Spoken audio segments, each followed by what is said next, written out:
Assalamualaikum warahmatullahi wabarakatuh.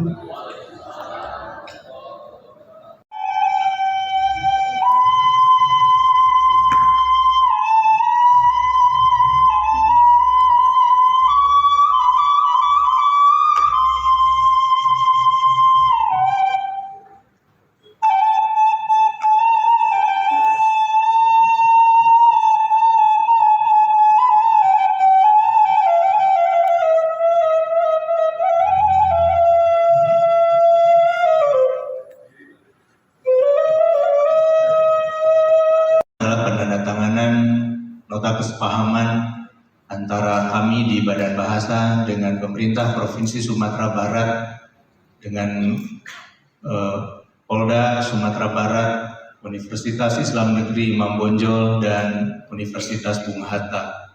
Kerjasama kelembagaan yang digagas atau yang dilakukan bersama 3 instansi. Kita menyebutnya 3 instansi. Yang pertama adalah instansi pemerintah, yaitu di pemerintah provinsi. Yang kedua instansi kepolisian, dan yang ketiga instansi pendidikan.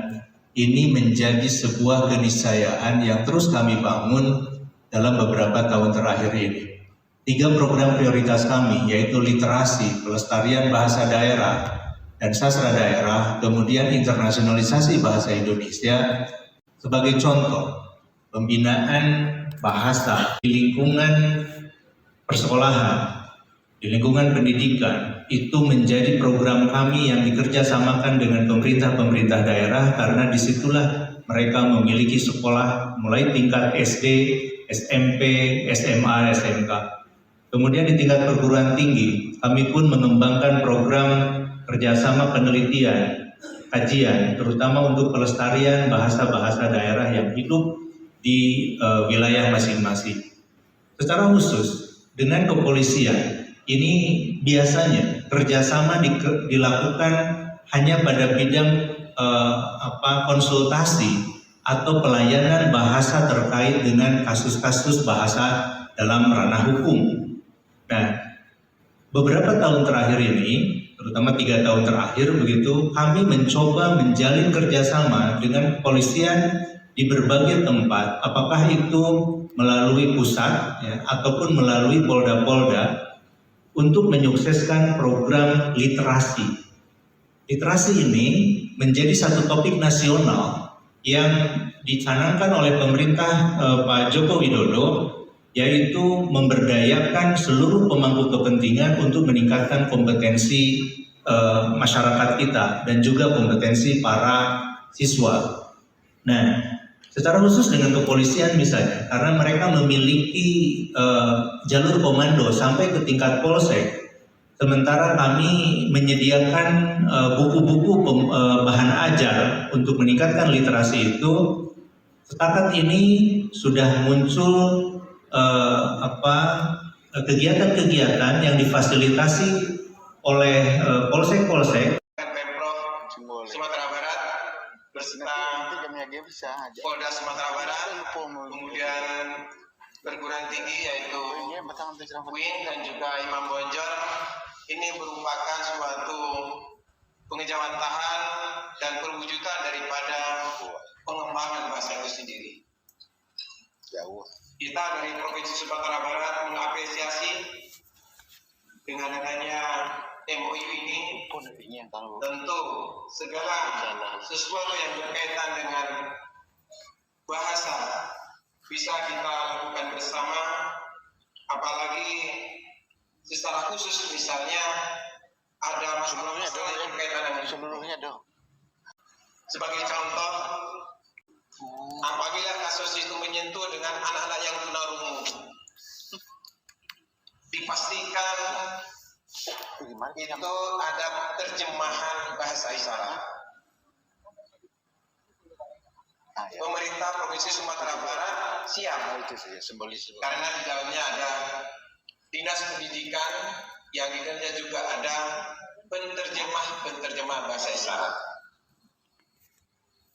Contoh lagi nanti ada kasus misalkan mengenai disabilitas tunanetra, harus mengalih bahasakan bahasa Braille. Nanti saya yang membacakan. Karena saya juga bisa bahasa Braille, tulis baca Braille. Apalagi bahasa-bahasa yang berkembang juga ada di daerah ini. Di Sumatera Barat, memang kita kenal bahasa Minang. Tetapi semakin pelosok kita akan mengenal bahasa dialek-dialek lagi. Dialeknya kita. Nah ini perlu kita kembangkan juga. Nah, Bapak Ibu yang hormati, tentu kerjasama ini ke depan mudah-mudahan menjadi modal kita untuk bisa saling bekerja sama dan berkolaborasi berkaitan dengan bahasa itu sendiri.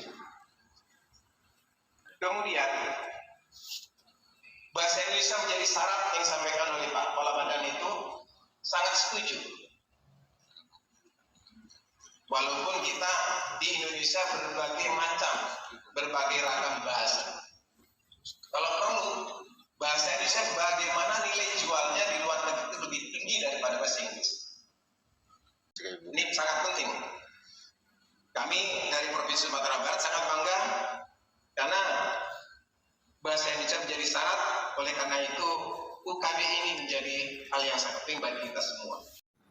Bahasa itu muncul karena kehendak Allah di sukuan, di tempat manapun, dengan bahasa-bahasa yang sangat spesifik, bahasa yang khas. Jawa saja bermacam-macam, logat-logatnya, dialeknya, antara Jawa Tengah, Jawa Barat, Jawa Timur. Di Jawa Tengah saja nanti antara Temanggung kelahiran saya bergeser sedikit ke Purwokerto sudah beda dialeknya. Kadang-kadang sama-sama Jawa saja, satu dari yang lain, banyak yang tidak paham atau belum paham. Itulah pentingnya belajar berbahasa. Itu baru bahasa-bahasa yang secara spesifik di kesukuan, di wilayah tempat tinggal, kita contohkan saja di Indonesia ini. Oleh karenanya bagaimana pemersatu bangsa, sehingga juga ditetapkan di dalam Undang-Undang Dasar 45 namanya bahasa negara adalah bahasa Indonesia. Itu bahasa persatuan, juga mempersatukan kekuatan kita yang dari Sabang sampai Merauke, yang dari ribuan kesukuan dan berbagai macam bahasa tadi disatukan dengan bahasa Indonesia. Tadi kami sempat berbincang dengan beliau, Bapak Ketua Pengembang, bahwa nanti suatu saat di UNESCO bahasa Indonesia itu akan dijadikan bahasa yang diakui di Satuan UNESCO. Aplaus dulu untuk beliau. Dasarnya lagi yang mendasari MOU adalah perintah dan kebijakan program pemerintah dari Bapak Presiden. Itu lebih kuat. Jadi inilah sehingga saat ini kita menyelenggarakan proses MOU, nota kesepahaman untuk poin-poin program yang sudah ditetapkan di dalam MOU, termasuk pedoman kerjasamanya atau PKS-nya, sampai yang terdepan yaitu SOP-SOI.